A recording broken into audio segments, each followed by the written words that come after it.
De prière avant de passer le messager du jour. Cher Seigneur, merci. C'est un fait certain et indéniable. Si tu es avec nous, personne ne peut être contre nous, Seigneur. Merci.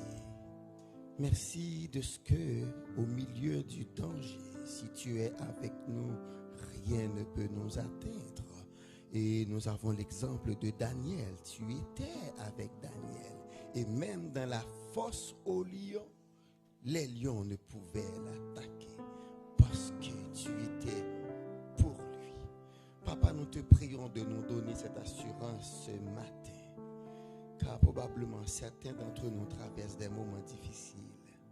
Nous nous retrouvons au milieu de grands dangers.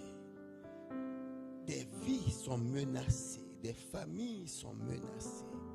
Mais ce matin, si tu es pour nous, personne ne peut être contre nous. Permets que tes enfants, Seigneur, comme Ézéchiel nous l'a montré, puissent s'enfoncer de plus en plus profondément en toi, afin qu'ils puissent, Seigneur, bénéficier de cette assurance. Papa, ton serviteur va se présenter avec ta parole. Nous voici devant toi. Tu connais les besoins de chacun. Donne-lui une parole pour chacun de nous, afin que ton nom soit exalté dans notre vie. Chasse de ce lieu tout esprit de distraction, tout esprit de dérangement, et que ton peuple soit attentif à ta voix, et que leur âme soit désaltérée et satisfaite au nom de Jésus. Amen. Nous avons le plaisir d'accueillir une fois de plus Pasteur Martin Tomba. Nous pensons que vous êtes habitués avec lui car ça fait plusieurs dimanches. Il vient chaque deuxième dimanche aux 2 mois en alternance avec Pasteur Tassé. Donc c'est avec joie que nous l'accueillons ce matin et nous allons lui remettre le microphone en restant en prière afin que Dieu nous parle par son organe. Pasteur Martin, avec plaisir, que le Seigneur vous bénisse.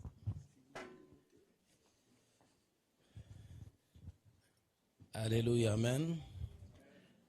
Amen, amen, amen, amen. Que Dieu te bénisse. Je disais que Dieu bénisse quelqu'un. Alléluia. Est-ce qu'on est dans la joie ce matin? Mais est-ce qu'il y a quelqu'un qui a un problème ce matin? C'est quoi le problème, ma soeur? C'est toujours la santé, mais il n'y a rien à l'épreuve de Dieu. D'accord. On va prier avec vous avant que la réunion finisse. Alléluia. Père, merci. Merci parce que tu es fidèle. Merci parce que tu avais disposé toutes choses avant la fondation de ce monde. Tu es le maître des temps et des circonstances et tu avais préparé ces temps pour nous. Et nous t'en sommes infiniment reconnaissants de ce que tu as voulu nous parler ce matin. Nous te soumettons tout esprit, nous te soumettons toute âme, nous te soumettons tout corps encellier. Et nous proclamons ta seigneurie sur nos vies, nous proclamons ta seigneurie sur cette salle, sur cette assemblée. Nous proclamons ta seigneurie sur tout esprit. Car tu es Dieu. Parle-nous, Seigneur, et donne à ta parole l'onction nécessaire pour toucher le cœur, pour briser l'incrédulité dans chaque cœur, pour déchirer les voiles de l'ignorance sur chaque esprit et pour ancrer ta parole dans nos esprits. Que ta parole, Seigneur, transforme nos vies. Que ta parole nous bénisse, que ta parole nous guérisse, car tu as dit, il leur a envoyé sa parole et sa parole les guérit. Nous te disons merci, Père, pour la présence de mon frère et de ma sœur en ces lieux. C'est toi qui suscites le vouloir et le faire. Si tu l'as amené en ce lieu, mon frère, ma sœur, c'est parce que tu veux les toucher. Je t'en supplie, pour ta gloire, au nom de Jésus, touche-les, Seigneur. et fais-le du bien. Au nom de Jésus-Christ, nous disons tous Amen. Alléluia, Amen. Nous allons rapidement parler sur notre thème de ce matin, créer pour dominer. Alléluia. Créer pour dominer, c'est ça le plan de Dieu, c'est ça le désir et la volonté de Dieu pour ton existence sur la terre. C'est ça, la Bible dit dans Genèse chapitre 1er verset 26 à 27, faisons l'homme à notre image, selon notre ressemblance, et qu'il domine. Et quand Dieu dit qu'il domine, il donne la liste de toutes les choses sur lesquelles tu dois dominer. Et si tu ne domines pas, c'est que tu es en contradiction avec Dieu. Si tu ne domines pas, soit peut-être, pas peut-être, tu es dans l'ignorance. C'est pourquoi j'aimerais te parler de certaines choses qui, hypocritement, on ne les dit pas à l'église. Je dis bien hypocritement, parce que les gens qui sont censés nous enseigner ces choses les savent. Mais ils ne veulent pas les dire. Alléluia. Ils ne veulent pas les dire parce qu'ils ont peur de la réaction des chrétiens que nous sommes. Les chrétiens de ces temps ici, au lieu d'être de vrais chrétiens, comme les chrétiens du temps de la fin, parce que Jésus va revenir bientôt, mais ils sont restés des chrétiens immatures, des chrétiens qui choisissent ce qu'ils veulent qu'on leur dise. Alléluia. Et Paul l'a écrit pour dire dans les derniers temps, il viendra les gens qui auront la démangeaison de la bonne parole et qui se choisiront des docteurs qui vont leur dire les choses que leurs oreilles aiment entendre. Et généralement, les chrétiens d'aujourd'hui ou les chrétiens en général, ils aiment entendre de bonnes choses. Alléluia. Ils aiment qu'on leur dise que Dieu va vous bénir sans qu'on leur dise comment Dieu va le bénir, pourquoi Dieu va le bénir. Dieu va vous bénir, Dieu va venir, ils disent Amen. Alléluia. Mais quand tu leur parles du péché, ils ne veulent pas. Ils se fâchent, ils disent, le pasteur commence à parler de la vie privée des gens. Quand tu leur parles d'abandonner les mensonges, la cupidité, l'orgueil, l'impudicité, la fornication et tout ce qui est débauche, ils ne veulent pas, ils se fâchent. Amen, amen, amen, amen. Dieu ne bénit pas pour rien. Et Dieu, tout ce que Dieu donne, j'aimerais dire, tout ce que Dieu peut faire dans ta vie est conditionné. Parce qu'il n'y a rien que Dieu va te donner gratuitement. Oubliez l'évangile de la gratuité, ça a été un grand mensonge. Nous allons voir ça dans la Bible. Ah, on ne dit pas Amen. Je dis ceci, la gratuité n'existe pas chez Dieu. Ce n'est pas moi qui le dis, c'est la parole de Dieu qui dit. Mais les gens qui ont enseigné la parole de Dieu à nos ancêtres, ils ont tronqué la parole, ils ont falsifié la parole, ils leur ont présenté les choses pas correctement en leur cachant une autre portion. Nous devons vivre l'évangile dans toute sa plénitude. Alléluia. Mais souvent l'évangile est présenté, on montre une portion, on cache une autre portion parce qu'on est tenté de poursuivre quelque chose. Et alors quand on veut te toucher pour t'influencer ou te manipuler à faire ça, on te présente une portion de l'évangile. Et quand on veut te manipuler dans l'autre sens, on te présente aussi une portion, mais on ne te présente pas la plénitude de la parole de Dieu. Est-ce que tu domines dans ta vie? Et si tu domines sur quoi? Tu domines en quoi? Tu domines où? Vous savez, le chrétien aime beaucoup les promesses de Dieu. Moi, j'aime les promesses de Dieu. Mais à partir du moment où tu aimes les promesses de Dieu, tu les proclames, mais dans ta vie de chaque jour, tu ne vis pas la réalité de ces promesses-là. Tu es en train de te mentir toi-même. Alléluia. Parce que les promesses de Dieu sont oui et amen, c'est ce que la Bible dit. Et moi, je vous dis que tout ce que Dieu a déclaré, a promis, sa bouche l'a déclaré, mais sa main est aussi puissante pour l'accomplir. Mais si ça ne s'accomplit pas, ce n'est pas la faute de Dieu, c'est la faute à toi. Et je vais te montrer parfois pourquoi c'est la faute à toi. Soit c'est parce que tu vis une vie qui n'est pas conforme à la volonté de Dieu. Donc ta vie n'est pas soumise à la volonté de Dieu, à la parole de Dieu. Tu vis une vie de débauche ou tu vis une vie de péché. La Bible dit, non, la main de l'Éternel n'est pas courte pour vous toucher, ni pour vous guérir, ni pour vous bénir. Mais c'est seulement vos péchés qui l'empêchent de vous toucher. La main de l'Éternel n'est pas courte pour vous toucher, ni son oreille sourde pour entendre vos prières. Mais ce sont vos crimes et vos péchés. Alléluia, amen. Donc il faut qu'on nous présente des choses dans l'air ensemble. Amen, amen, amen, amen, amen. Et aujourd'hui, dans ce texte que je vais donner ici en introduction, Genèse 1, verset 26 et 27, Dieu veut que l'homme domine. Dieu, avant de créer l'homme, avant d'envoyer l'homme sur la terre, il n'a pas, Dieu ne s'est pas levé le matin, il a créé l'homme, il l'a envoyé sur la terre. Non. Parce que la Bible dit qu'au commencement, sur la terre, il y avait un chaos. Dites avec moi chaos. Sur la terre, il y avait un désordre. Il y avait un bouleversement. La vie n'était pas meilleure sur la terre. Et Dieu n'a pas créé l'homme directement. Il a commencé d'abord d'aménager l'environnement où l'homme devrait venir vivre. Alléluia. Écoutez, je me réjouis que vous vous appelez Assemblée de Béret, c'est pas? J'espère que vous êtes Béret dans la réalité. Parce que les chrétiens de Béret dans la Bible, le chrétien de cette communauté-là, quand on leur prêchait la parole de Dieu, quand bien même c'était prêché par Paul, les plus grands apôtres de Dieu, ils n'acceptaient pas tout facilement, mais ils allaient vérifier. Ils n'acceptaient pas, ils ne rejetaient pas, mais ils allaient vérifier. Et moi, j'aimerais te parler pour ton bien, pour ta bénédiction, pour ta grâce, pour ton bonheur. Alors ne rejette pas, vérifie. Parce que je ne veux pas te parler de mes connaissances, je veux te parler de la parole de Dieu. Alléluia, amen. Parce qu'on va toucher certaines sensibilités que les gens qui sont intimidés pour ne pas dire la vérité. Écoute, moi, je vais te dire la vérité de la parole de Dieu. Quant à toi de faire ce que tu en veux. Alléluia. Je ne me laisse pas intimider, mais je ne vous intimide pas, mais je vous dis la vérité. Tout simplement, sans ajouter, sans retrancher. Alléluia. Et celui qui pratique, Dieu va le bénir. Amen, amen, amen. Donc, il faut que les choses soient très claires. Dieu, il veut créer l'homme. Mais comme il savait que l'homme vivra sur la terre, et que la terre, la Bible dit, la terre au commencement était chaos, était désolation, était déformée, était troublée. Dieu n'a pas créé l'homme. Il a commencé à mettre de l'ordre sur la terre. Dites avec moi de l'ordre. Il a créé un environnement meilleur pour que tu puisses vivre heureux. Dieu veut que tu vives heureux sur la terre d'abord. Alléluia. Dieu veut que tu sois dans le bonheur sur la terre d'abord.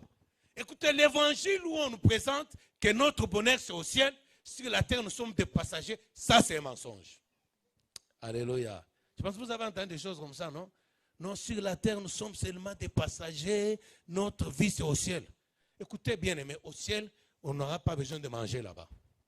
Au ciel on n'a pas besoin d'être en bonne santé là-bas, il n'y a pas de maladie là-bas. Au ciel, on n'a pas besoin de mariage là-bas.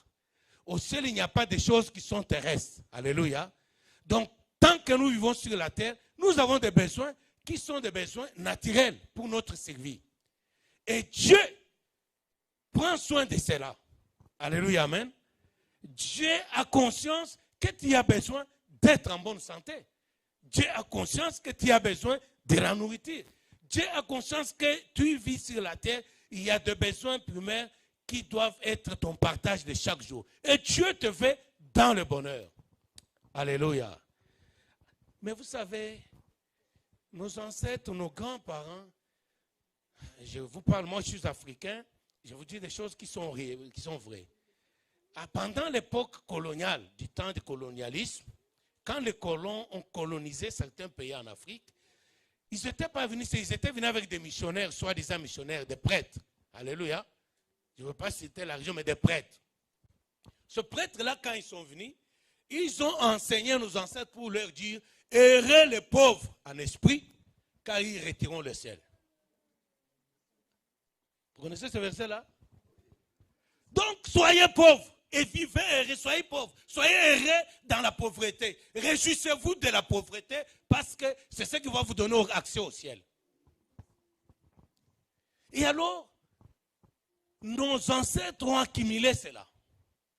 Et ils vivaient donc, c'est ainsi qu'à l'époque, moi quand j'étais petit, on m'amenait à l'église par force.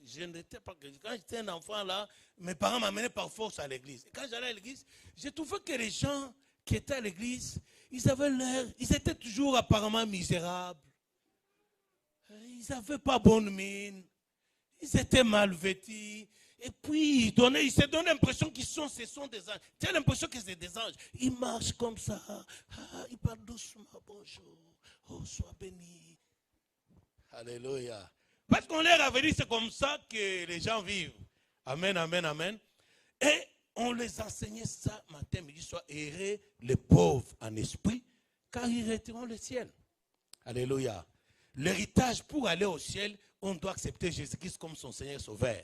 En reconnaissant qu'il est mort pour nos péchés, en reconnaissant qu'on est pécheur et perdu, en l'invitant dans nos vies, en abandonnant nos péchés pour accepter sa vie à lui. C'est ça l'accès au ciel, c'est ça l'héritage qui nous ouvre le ciel. Ce n'est pas la pauvreté. Alléluia. Donc on a pris ce verset-là, on ne leur a pas expliqué qu'est-ce que cela voulait dire. On leur a dit seulement que heureux les pauvres en esprit. Quand ils retournent, et ils se sont contentés d'être pauvres. Et on ne les a pas laissés seulement dans ces versets-là. Vous savez, moi dans mon pays est le pays, l'un des pays les plus riches du monde. Alléluia. Mais avec la population la plus pauvre du monde. Parce que c'est une population dont déjà du temps des ancêtres, on leur avait dit qu'il faut être pauvre pour aller au ciel. Et même ceux qui n'ont pas entendu cela, ils ont assimilé, les ancêtres ont assimilé cela, ils l'ont communiqué à nos arrière-grands-parents, les arrière-grands-parents ont communiqué à leurs enfants, et même ceux qui n'ont pas dit à leurs enfants, mais les enfants quand ils grandissent, ils ont fait l'attitude, et même le langage corporel de leurs parents. Ils ont compris que c'est le système normal, il faut vivre comme ça.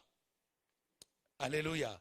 Et ils sont restés dans le stigmatisme, je ne sais pas si le terme se dit, ils sont restés avec des croyances dans cela, ils ont tellement grandi dans cela, et qu'ils ont fini à accepter que c'est une réalité, alors ils ne fournissaient aucun effort pour avoir une autre vie que celle-là. Je ne sais pas si vous me comprenez. On les a des années inculqués dans leur fond qu'il faut être pauvre. Qu'ils ont fini par croire que c'est normal. Donc ils ont accepté cette attitude-là.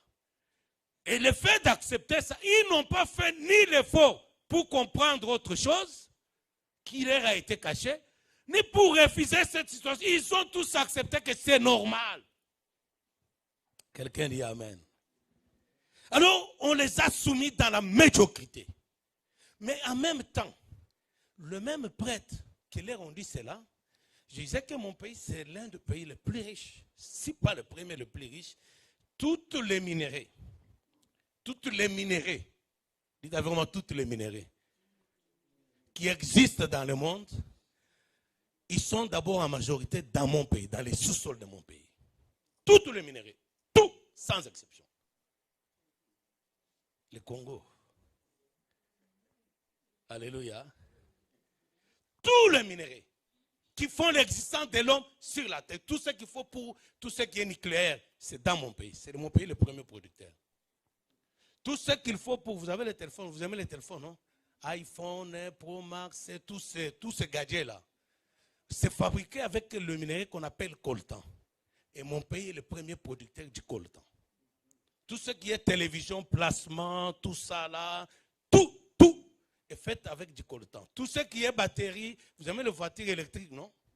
Tout ce qui est fabriqué avec ces voitures électriques, c'est mon pays qui en est le premier producteur. C'est le premier producteur du diamant. C'est le premier producteur de l'or. La liste est longue, il y a des noms, je ne vais pas vous en citer, vous ne connaissez pas, casitérite, manganèse, cobalt, uranium. Il y a plein. Alléluia. Et le prêtre catholique, quand ils sont arrivés avec les colonisateurs, les pauvres personnes de ce temps-là, nos ancêtres, ne connaissant rien sur toutes ces richesses-là. Alors, ils vivaient avec ça. Par exemple, il n'y avait pas le développement, donc il n'y avait pas de robinet, donc il fallait aller à la source pour aller puiser l'eau. Et quand les vieilles femmes allaient à la source pour puiser l'eau ou pour se laver les habits et consorts, ils voyaient dans les ruisseaux, ils voyaient des pierres de diamants, des grosses pierres de diamants qui scintillaient, qui brillaient comme ça. Alors les vieilles dames là, ne sachant pas c'est quoi, Quand ils venaient avec leurs enfants, ils mettaient les enfants à côté et ils faisaient leur lessive. Les enfants jouaient comme, vous savez comment on joue à la bille, non? Il y a des gens qui jouent à la bille. Et ils jouaient avec les pierres, là, les pierres puis les diamants, comme de la bille, sans savoir c'est quoi. Alléluia. Je suis allé prêcher dans un village là-bas. J'ai rencontré une vieille dame qui a vécu cette génération. Elle me dit, mon fils, on ne connaissait pas les diamants. On ne savait pas que les diamants c'est quoi. Quand je vois aujourd'hui les gens s'entretuent pour les diamants, nous quand on allait à la rivière, nos enfants jouaient avec des grosses pierres blanches. Nous on ne savait pas ce qu'on le prenait pour des caillasses ou des graviers. Et puis le prêtre de notre église catholique va nous dire, quand vous allez là-bas, amenez-moi ça, je vais décorer ma maison. Et chaque fois quand on allait faire la lessive, au retour, on remplissait des bassins, des grosses pierres, de ces cailloux-là qui scintillaient de blanches, qui brillaient. On en mettait dans les bassins, dans des... Bon, je ne sais pas comment on appelle les seaux. Vous connaissez les seaux? Oui, parce que quelqu'un m'a dit que ça s'appelle la chaudière. C'est ça, n'est-ce pas? Au Québec, ça s'appelle la chaudière. Alors, on remplissait la chaudière, on remplissait plein. On amenait les soirs à la... Comment on appelle ça? À la paroisse, on donnait aux prêtres. Et les prêtres leur diraient, errez les pauvres, car ils hériteront le ciel.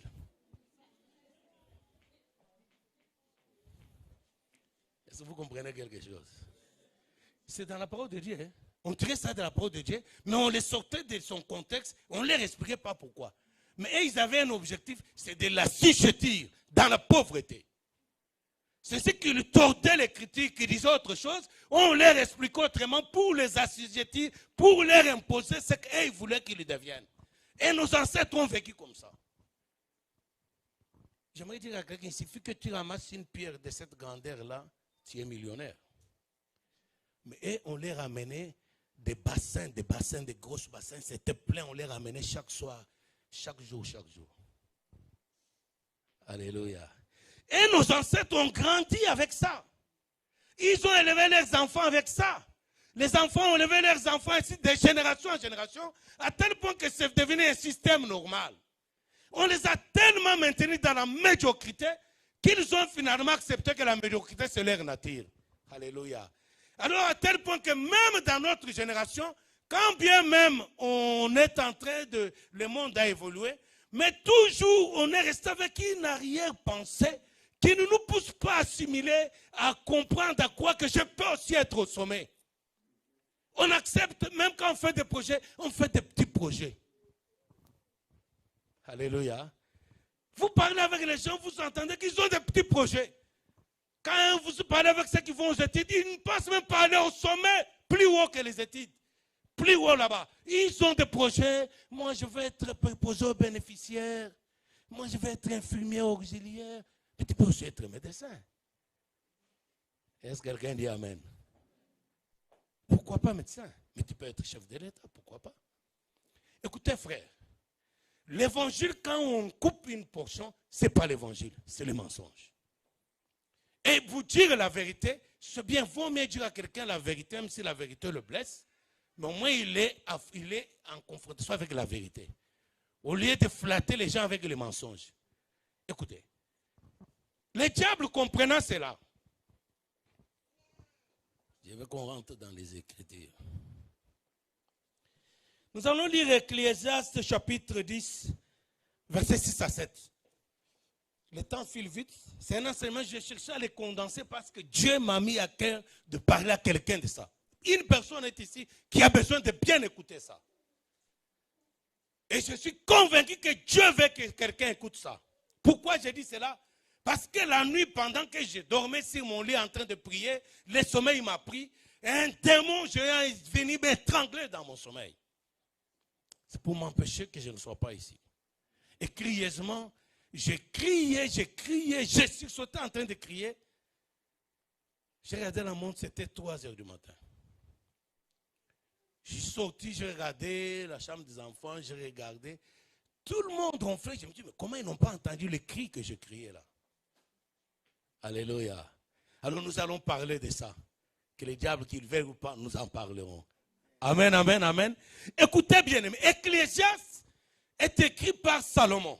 Vous connaissez Salomon? C'est l'homme le plus intelligent, le plus sage que l'humanité n'a jamais connu. C'est Dieu qui le dit. La Bible dit que Dieu a donné à Salomon toute la sagesse, toute l'intelligence, toutes les richesses qu'il n'y a personne sur la terre qui puisse l'égaler. Ni en sagesse, ni en intelligence, ni en richesse, ni en tout. Et c'est Salomon qui écrit l'Ecclésiaste. Et au chapitre 10, le verset 6, il s'étonne. Il s'étonne de voir que la folie occupe le poste le plus élevé dans la société. Quelqu'un peut lire rapidement? Quelqu'un a trouvé? Parce que je veux qu'on gagne du temps. 6 et 7. La folie occupe le poste très élevé. Et les riches sont dans l'abaissement. J'ai vu des esclaves sur des chevaux et des princes marchant par terre, sur pied, comme des esclaves. Est-ce que vous comprenez ça? Dieu dit, hein, la folie. Vous savez, quand Dieu parle de la folie c'est parce qu'il y a un fou, n'est-ce pas? Et Dieu appelle le fou les païens. Les gens qui n'ont pas la connaissance, qui n'ont pas fait alliance avec Dieu, qui vivent n'importe quoi, qui vivent n'importe comment, la Bible les appelle les hommes animaux. C'est vrai, non? C'est dans la Bible. Ce que je vous dis dans la Bible. Vous êtes en train de bérer, vous pouvez aller vérifier ça.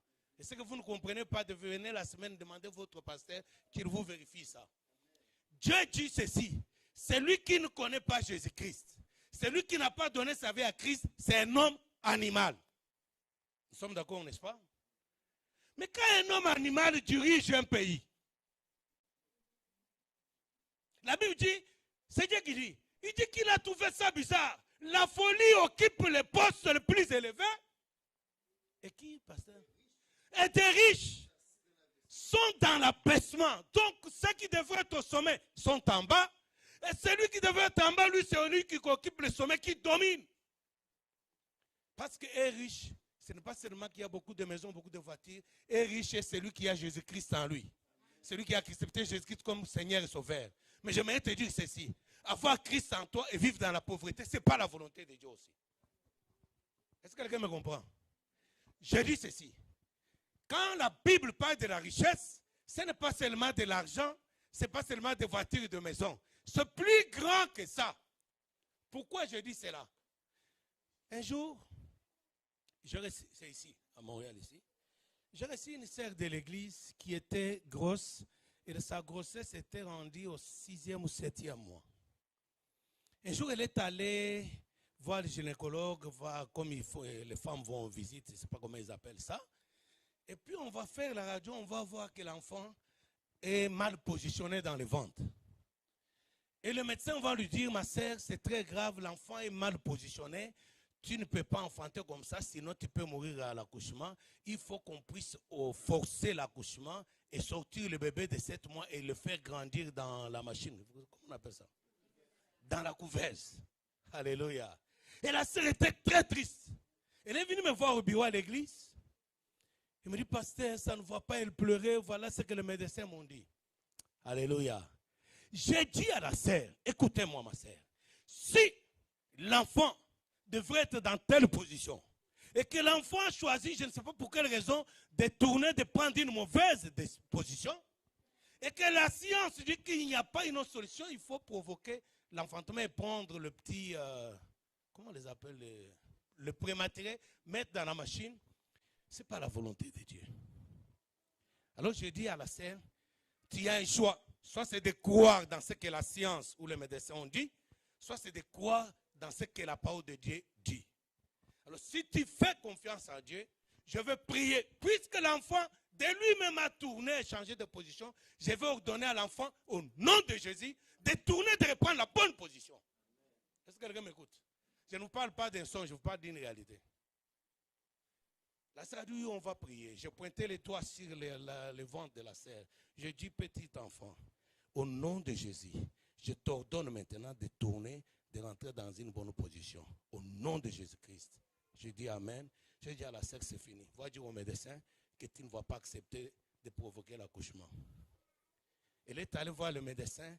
Il a dit au médecin, c'est fini, je n'accepte pas cela. Le médecin lui a fait signer un papier. Non, non, il faut que tu signes comme ça. Si les risques arrivent, si tu vas jusqu'au terme de la grossesse, tu seras responsable. Vous savez, non, il y a la pauvreté, ce n'est pas la conséquence. Ce que tu vis, c'est la conséquence de la pauvreté de ton esprit. Parce que ton esprit lui-même est lié par la pauvreté et l'ignorance qui le fait croire qu'il est pauvre. Écoutez ceci, bien-aimé. Beaucoup de chrétiens sont sortis de la vie païenne, mais ils n'ont pas bien négocié leur sortie. Pourquoi? Quand Dieu dit à Moïse, va dire à Pharaon, de laisser partir mon peuple, Moïse est allé dire à Pharaon, Pharaon n'a pas accepté directement, il a refusé. Et Dieu a commencé un bras de fer avec Pharaon. Et quand Pharaon était finalement contraint à le laisser partir, écoutez, qu'est-ce qui va se passer? Je sais d'autres choses pour courir avec le temps. Je ne veux pas qu'on vienne me dire que le temps est arrivé à arrêter. Écoutez, allons-y un peu dans Exode.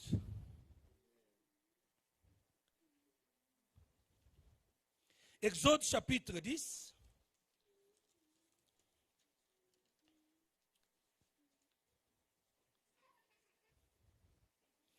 Je vais lire le verset 11. Pharaon leur dit que l'Éternel dit, je commence par 10. Bon, je commence même plus loin. Commençons par le verset 7. Le serviteur de Pharaon lui dit, jusqu'à quand cet homme sera-t-il, cet homme dont on parle c'est Moïse, sera-t-il pour nous un piège? Laisse aller ces gens et qu'ils servent l'Éternel, leur Dieu. Ne vois-tu pas que l'Égypte périt? On fit venir vers Pharaon Moïse et Aaron. Écoutez ce que Pharaon leur dit. Allez, leur dit-il, servez l'Éternel votre Dieu. Qui sont ceux qui iront? Il leur pose la question. Alléluia. Écoutez bien la suite. Moïse répondit, nous irons avec nos enfants et nos vieillards, avec nos fils, avec nos filles, avec nos brebis, avec nos bêtes, car c'est pour une fête en l'honneur de l'Éternel. Dites avec moi une fête en l'honneur de l'Éternel. Je vais te révéler ce que ça veut dire. Écoutez frère, une vie chrétienne de gémissement et de pleurs et de douleur, ce n'est pas une vraie vie chrétienne. L'évangile qui vous fait croire qu'il faut souffrir. Écoutez, la Bible dit, le malheur atteint souvent les justes, mais l'Éternel en délivre toujours. Mais une vie chrétienne où le diable te fait croire que c'est normal que tu vives une certaine situation, que c'est normal que tu sois esclave d'une certaine maladie, que c'est normal que tu sois esclave d'une certaine position, misère, médiocrité, ce n'est pas correct. Parce que Dieu a libéré le peuple pour qu'ils aillent vivre une fête. C'est pas, écoutez, je vais vous relire ça. Écoutez ce que Moïse répondit, ce que Dieu a dit à Moïse. En Égypte, ils étaient en train de pleurer. Ils étaient en train de gémir. Ils étaient humiliés. On se moquait d'eux. On les traitait comme de la boue. Et quand Dieu décide de les délivrer, écoutez ce que Dieu leur dit. Pourquoi il les a délivrés? Pourquoi Christ est mort pour toi? Écoutez. Moïse répondit à Pharaon. Nous irons avec nos enfants et nos veillards, avec nos fils, nos filles, nos brebis, nos bêtes. Car, lisez la suite, car c'est pour nous une fête. La vie sur la terre, c'est une fête. Qui vous dit le contraire, bien-aimé? Vous comprenez que dans la fête, on ne pleure pas. C'est dans le lieu de deuil qu'on pleure. Dans la fête, c'est un lieu de réjouissance. Les gens sont joyeux. Les gens sont en bonne santé. Tout va très bien. C'est une vie, c'est comme une fête. Écoutez, frères et sœurs, Dieu dit, Moïse dit à Pharaon, dit à Dieu, hein, quand nous sortons en Égypte, ce n'est pas pour aller pleurer comme on pleurait ici. C'est pour une fête. Est-ce que ta vie, c'est une fête? Est-ce que ta vie de chaque jour, c'est une fête? Où tu es en train de gémir? Où tu es en train de pleurer? Vous verrez les chrétiens qui pleurent tout le temps. Adorons Dieu, les gens pleurent. Écoutez, ici, ce n'est pas un lieu de deuil. Ici, tout se crie gloire. Non, c'est ce qu'on dit, non? Dans la maison de Dieu, c'est quoi? Ce n'est pas un lieu de deuil.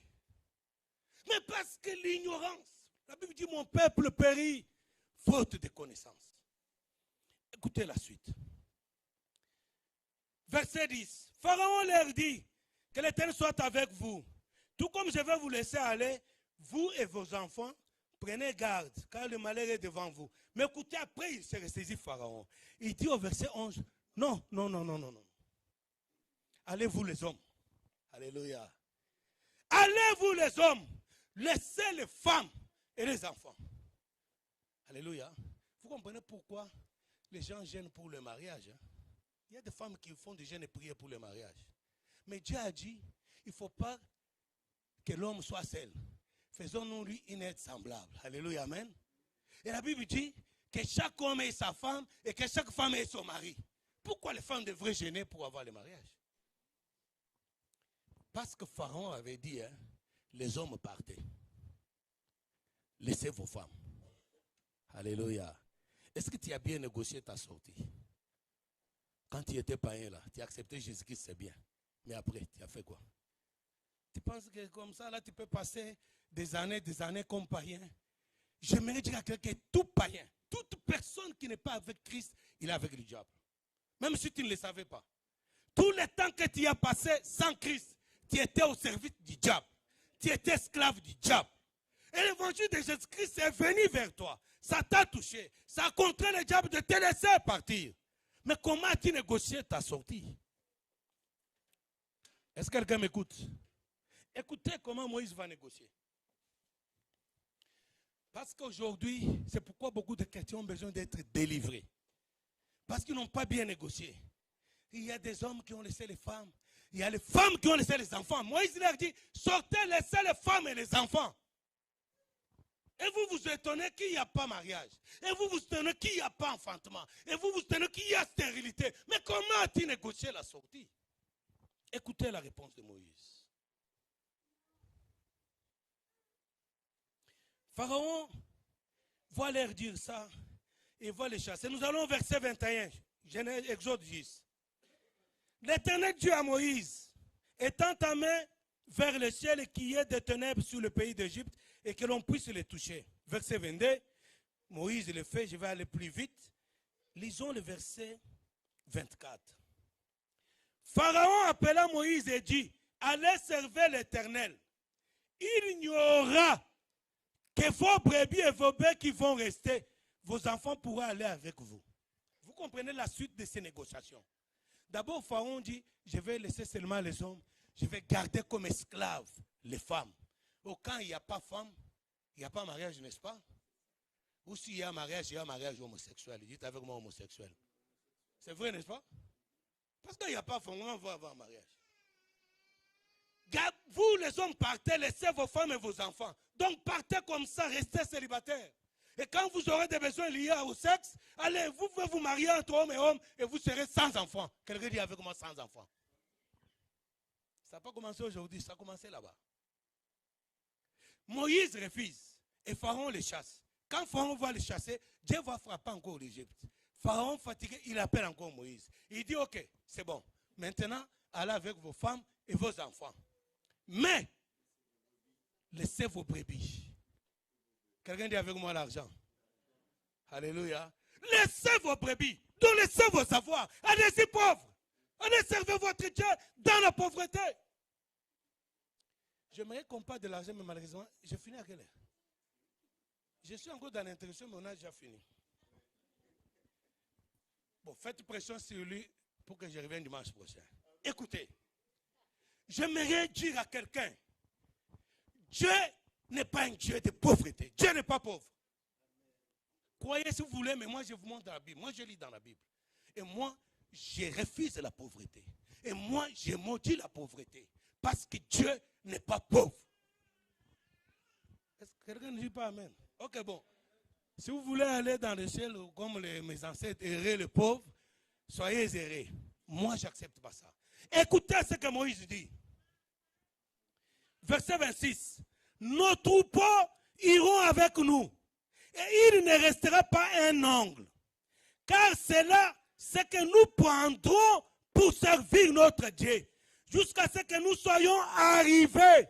Nous ne savons pas ce que nous choisirons pour offrir. Alléluia. Offrir à l'Éternel. Frères et sœurs, comment tu as négocié ta sortie? Tu es devenu chrétien, je n'en doute pas. Tu as ta Bible, je crois.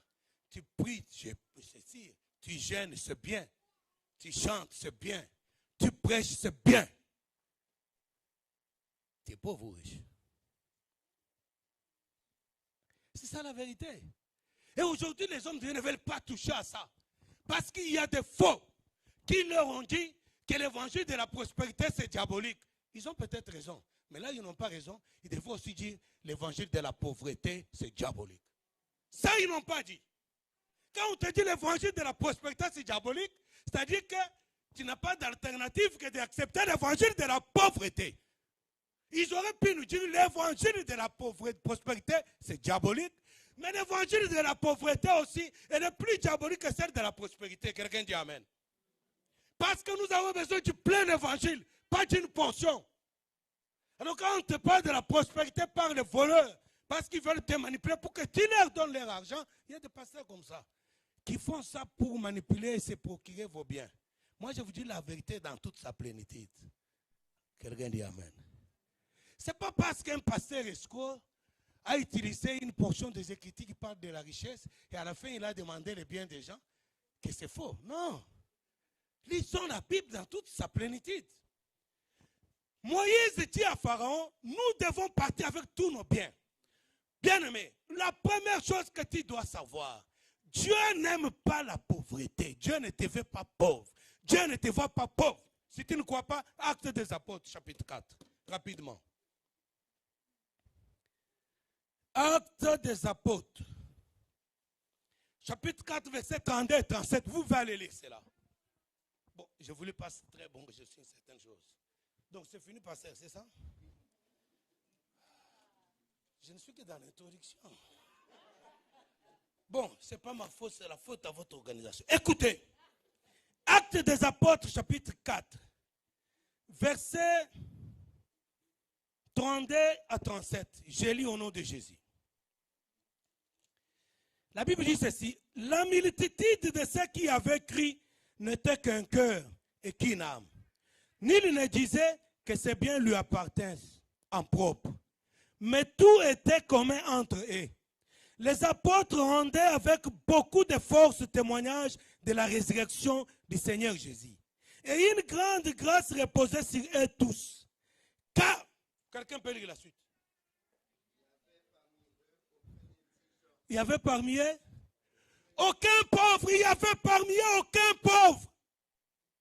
Est-ce que quelqu'un m'écoute? C'est moi qui ai écrit. C'est une église bien-aimée. C'est la toute première église, l'église primitive. La Bible dit, dedans, il n'y avait pas un pauvre. Un seul, il n'y avait pas. Bon, s'il y avait un pauvre, il y a qui? S'il n'y a pas de pauvre, il y a des riches, non? Comment tu as négocié ta sortie bien-aimée? C'est dans la Bible, ce n'est pas moi qui ai écrit ça. Je n'ai pas inventé ça. J'étais troublé en étudiant la parole de Dieu. J'étais révolutionné. J'étais réactivé par le Saint-Esprit pour rejeter certains mensonges bien-aimés. Que ma culture m'a inculqué là. Écoutez, vous savez, quand ma famille, moi je suis venu au Québec seul, ma femme et mes enfants étaient restés en Afrique. Quand finalement, 3 ans après, ma femme sont venus avec mes enfants, je suis allé inscrire ma fille à l'université. Parce qu'elle avait déjà un diplôme de secondaire depuis l'Afrique. Et quand j'arrive, on me dit que non, le conseiller académique, machin, veut te rencontrer. Je vais rencontrer la dame et elle me dit, non, vous savez, on a remarqué avec les, comment on les appelle encore? Les quoi? Les nouveaux arrivants ou les, comment on dit, la communauté, quoi? Minorité visible. Ils ont des difficultés d'adaptation. C'est mieux qu'on amène ta fille plus bas encore en deuxième des secondaires. Comme ça, elle pourra bien s'intégrer. Alléluia. Est-ce que vous comprenez ça? Donc, parce que dans sa tête aussi, ce n'est pas sa faute. Des choses qui ont commencé dans la Bible, où le diable a fait voir qu'il y a d'autres plus supérieurs et les autres plus inférieurs. Ce n'est pas la faute à eux. Je ne véhicule pas la haine de qui que ce soit. Je vous dis la vérité. Donc, c'est resté aussi dans leur conscience que non, les gens d'une certaine, ils sont plus bas. que les gens d'une certaine, ils sont plus hauts. Je pense que quelqu'un me comprend là. Alors la dame là, inconsciemment, elle me dit ça. Je dis non, non, ma soeur. Ma fille va aller à l'université et elle n'aura pas même aucune difficulté d'intégration. Elle refuse, je me bats, finalement, elle cède, elle inscrit ma fille au collège. Alléluia. 3 mois après, le collège nous envoie un message. Alléluia. Nous demandait que ma fille, qui était en première année au collège, si on peut accepter qu'elle soit la répétitrice de ses collègues étudiantes, même qui étaient en 2e, en 3e, parce qu'on trouvait qu'elle avait plus l'intelligence en mathématiques, en physique, en chimie, plus supérieure que les enfants de première année. Quelqu'un dit avec moi amen. Et si j'avais accepté qu'on la remette plus bas? Écoutez, frères et sœurs, elle a fini avec succès au collège, elle est allée à la Polytechnique. Vous connaissez la Polytechnique, non? C'est pas n'importe qui va aller là-bas. Et là-bas, succès, c'est succès. Qu'est-ce que tu crois? Qu'est-ce qu'il y a en toi? Toi-même, tu te crois? Tu es une sauterelle ou tu es une personne humaine? On est obligé d'arrêter là par aujourd'hui. C'est juste l'introduction. C'est un enseignement que je tiens dans plusieurs séances. Je me disais, ça va aller. Dieu m'a convaincu que je vous en parle. Je voulais les condenser rapidement, mais malheureusement, ce n'est pas possible. Écoutez, frère, la seule chose que je vais te dire est que Dieu, Christ n'est pas allé à la croix pour que tu vives une vie. Parce qu'en ce temps de la fin, même pour que les autres acceptent l'évangile, il faut qu'il y ait une raison. Écoutez, quand tu vas aller prêcher Christ, tu vas aller dire quoi? C'est quoi l'argument? Ma sœur est malade. Alléluia. Ce n'est pas guéri. Comment il va quoi? Alléluia. Écoutez, Jésus-Christ est vivant. Et la preuve de sa vie, c'est le miracle. C'est la puissance. C'est le bonheur, c'est la joie, c'est la paix. Ce n'est pas une vie médiocre, bien-aimé. Qu'on ne vous trompe pas. Vous avez entendu Ecclésiaste. Bien sûr, il y a les gens qui jouent avec des versets tronqués qui disent « Oh, tout est vanité ». C'est Ecclésiaste qui a écrit. Hein? Tout est vanité, oui. Mais celui qui a écrit « Tout est vanité » n'était pas pauvre. Est-ce que vous avez déjà pensé à ça? Celui qui a écrit « Tout est vanité » là, il n'était pas pauvre. Quelqu'un dit avec moi amen. Et il n'avait pas demandé la richesse, c'est Dieu qui le lui a imposé. Salomon n'avait pas demandé à Dieu d'être riche. C'est Dieu qui a voulu qu'il soit riche. Bien aimé, c'est la volonté de Dieu, ça ne dépend pas de ton bon vouloir. Sauf si tu acceptes d'être pauvre parce qu'on t'a dit, ou on avait dit à tes ancêtres, ils t'ont inculqué ça, c'est resté dans les gènes. Mais Dieu te fait riche. Alléluia. Nous allons nous lever pour la prière. Je n'en ai pas l'habitude de demander d'aller prêcher, mais si Dieu ne dit pas le contraire, je vais revenir pour parler là-dessus. Parce que je n'ai pas dit l'essentiel, je dis que dans l'introduction. Si l'Église va l'accepter, bien sûr. Écoutez, frère, pourquoi demeurons-nous dans cette médiocrité? Parce que notre esprit est esclave. Le diable nous a donné l'impression qu'il nous a laissé partir. Mais il a confisqué beaucoup de biens. Vous avez vu comment par Pharaon, le diable négociait avec Moïse. Pour laisser partir le peuple de Dieu, le diable a négocié parfois pour dire, allez-y sans femme. Il y en a qui sont sortis. Si Moïse n'avait pas négocié, il serait parti. Moïse a insisté. Après il dit, allez-y avec femme et enfants, laissez vos biens. Moïse a insisté, c'est alors qu'il sera contraint de les laisser partir. Et j'aimerais dire à quelqu'un, la Bible dit, hein, le peuple de Dieu, le peuple d'Israël ont sorti d'Égypte avec beaucoup de richesses. Comment toi tu es devenu chrétien? Avec richesse ou bien avec pauvreté? Ils ne sont pas devenus riches quand ils sont sortis en Égypte. Ils sont sortis d'Égypte avec des richesses. Alors j'aimerais que tu pries, bien-aimé. Que tu prennes conscience. Demande à Dieu de renouveler ton intelligence. Demande à Dieu de libérer ton esprit. Demande à Dieu de te révéler sa parole. Pas tel qu'on te l'a enseigné, mais que Dieu lui-même te révèle sa parole. Comme lui veut. Que Dieu te révèle ce qu'il attend de toi, ce qu'il veut de toi. Parce que Moïse dit, pourquoi on souffre? Parce que même quand on sort, on n'a rien compris. Moïse dit à Pharaon, nous devons partir avec nos biens pour servir Dieu. Première chose. Parce que c'est dans nos biens que nous prendrons pour servir Dieu. Donnez-moi un amen, je te donne une révélation. Vous savez, vous connaissez Anne, la maman de Samuel. Quelqu'un connaît Anne? Anne, la Bible dit, Dieu l'avait déclaré frappée de stérilité, pas le diable, Dieu lui-même. Et on s'est moqué d'elle. On l'a humiliée par sa rivale. Elle en a fait marre, elle est allée au temple pour prier Dieu. Alléluia. Et quand il prie Dieu, écoutez ce qu'elle dit à Dieu. Elle dit à Dieu, donne-moi un enfant. Si tu vas me donner un garçon, je vais te le donner. Alléluia. Bien-aimé, pourquoi la pauvreté? Parce que si Dieu nous veut riches, ce n'est pas pour toi, c'est pour lui d'abord. C'est pour sa gloire. C'est pour son œuvre. Et alors quand tu demandes, vous priez beaucoup, vous demandez beaucoup, vous ne recevez pas. Parce que vous demandez mal. Anne avait compris que quand il allait dans le temple de Dieu était en désolation. Le vieux prophète Élie, dans sa vieillesse, il n'avait pas l'énergie de diriger le peuple de Dieu. Il avait consacré ses enfants.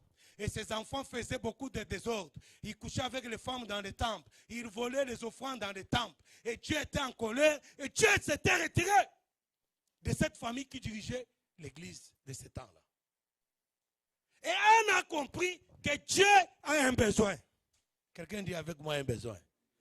Alors, quand on demande à Dieu, il conditionne sa demande aux besoins de Dieu. Il dit, oui, Seigneur, je sais que le prophète Élie est déjà vieux. Je sais que ses enfants, ça me conduisent. Donne-moi un enfant. Et puis moi, je vais te le donner. Est-ce que quelqu'un comprend? Règle mon problème, moi, je vais régler le tien. Quand toi, tu demandes à Dieu, tu demandes pour quel besoin? Pour lui d'abord ou pour toi d'abord? On a un besoin, mais Dieu a un besoin. Prie Dieu. Nous allons prier maintenant.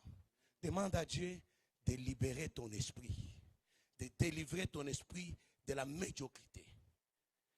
C'est ton esprit qui est esclave. Tant que ton esprit est esclave, on peut pas t'expliquer.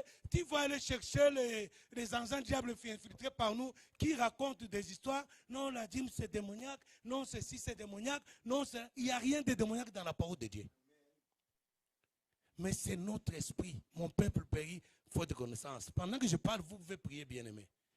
Prie, prie, n'attends pas. Moi, je ne veux pas prier. Moi, je suis en train de parler parce qu'on n'a pas le temps. Prie, demande à Dieu, Seigneur, révèle-moi ta parole. Révèle-moi ta volonté sur ma vie. Sur cette terre, tu n'y es pas par ta volonté. Tu y es parce que Dieu t'a mis là-bas. Il a un besoin, un objectif à atteindre avec toi. Il faut que Dieu te révèle cela. Nous prions, bien-aimés. Seigneur, ouvre nos yeux, les yeux de l'esprit, pour nous donner la vraie révélation de ta parole. Seigneur, envoie-nous ta lumière, afin que les chaînes de la médiocrité, de l'ignorance, de la pauvreté puissent être brisées. Et que l'esprit de ton fils et ta fille soit libéré de la médiocrité, soit libéré de tout ce qu'il a magasiné comme culture, comme je ne sais pas, qu'il soit libéré pour ta parole et rien que pour ta parole. Au nom de Jésus. Au nom de Jésus. J'aimerais, toi qui es là, qui as un problème, on n'a pas fini l'enseignement, c'est pour toi que Dieu voulait que je parle de ces choses. Tu as un problème, je ne sais pas, d'ordre professionnel. Tu as un problème, je ne sais pas, d'ordre financier, je ne sais pas quoi. Tu as un problème d'ordre affectif, je ne sais pas, mariage ou dans ton mariage, il y a quelque chose qui cloche, ou santé ou je ne sais pas quoi, demande là où tu es, que Dieu te visite. Et si le pasteur le permet dimanche prochain, on reviendra pour te communiquer ces choses-là. Mais pendant que tu pries, je vais te dire quelque chose qui m'a choqué. Je dirigeais une église où la majorité des femmes, surtout les femmes, étaient soit infirmières, soit préposées aux bénéficiaires. Alléluia, amen. Et elles se plaignaient tout le temps qu'on les retraitait mal au travail. Elles venaient, pasteur, prie pour moi, au travail ça ne va pas. Et puis un jour, je prie, Dieu me dit, mais pourquoi tu ne vois pas les choses dans un angle de gloire? Je dis, Seigneur, mais c'est quoi l'angle de gloire? Il me dit, mais ces femmes-là, travaillent dans des foyers. Alléluia. Mais elles sont nombreuses. Infirmières, proposées bénéficiaires, infirmières auxiliaires. Pourquoi l'église ne peut pas ouvrir un foyer? Où ces femmes chrétiennes travaillent, à la tête c'est un chrétien ou une chrétienne. Où il y a l'amour du prochain parce qu'ils sont tous chrétiens. Pourquoi ils peuvent travailler pour eux-mêmes? Est-ce qu'il y a des infirmières dans la salle? Est-ce que vous savez que les sciences infirmières, dans la pratique, la majorité, ce sont des femmes haïtiennes et des hommes haïtiens? Est-ce que vous êtes au courant de ça?